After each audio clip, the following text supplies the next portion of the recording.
Ready. हां sir नमस्कार. हां मित्रांनो, आपण पाटील साहेबाला भेटत आहे.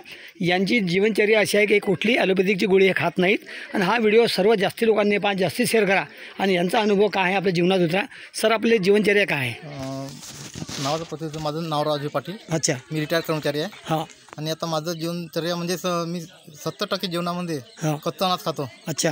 जेवणासोबत. हां. आणि 3 वाजता सकाळी उठून. तुम्हाला शुगर बी आहे म्हणतात? नाही, शुगर BP सगळं नॉर्मल दाखवलं आता पाहतो. पहिले होतं?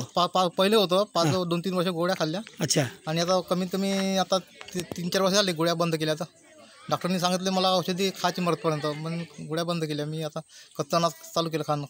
काय काय दिनचर्या काय घ्या जेवणात? जेवणामध्ये तिखट नाही, मीठ नाही, तेल नाही, कसंही असलं बिना तेलाचं बिना मिठाचं आणि साधं अन्न पाहिजे आपल्याला. एक टाईम 12-1 वाजता जेवण केलं म्हणजे मग दुसऱ्या दिवशी जेवण नाही करत. मग कुठली गोळी खात ना? कोणती गोळी नाही खात. काही त्रास बी होत नाही? काही त्रास नाही होत. फक्त कच्चं खायचं? कच्चं खायचं. कच्चं खा तंदुरुस्त राहा. हो, काही बी खा, कच्चं खा आणि तंदुरुस्त राहा, असा संदेश आहे तुमचा? हो. ओके. तर पहा मित्रांनो, यांचं जीवनचर्या असं आहे की सर्व कच्चं खातात आणि तंदुरुस्त राहतात. कुठलं मेडिकलची गोळी खात नाही. कधी तापगी पाली तर? तापे आलं नाही खात. तापे आलं गोळी नाही खायची. पडून माझा पाला खातो फक्त. हो. काही डायजेशन खराब झालं तर? काहीच नाही, डायजेशन खराब नाही होत. कच्चा अनाज डायजेशन खराब नाही होत.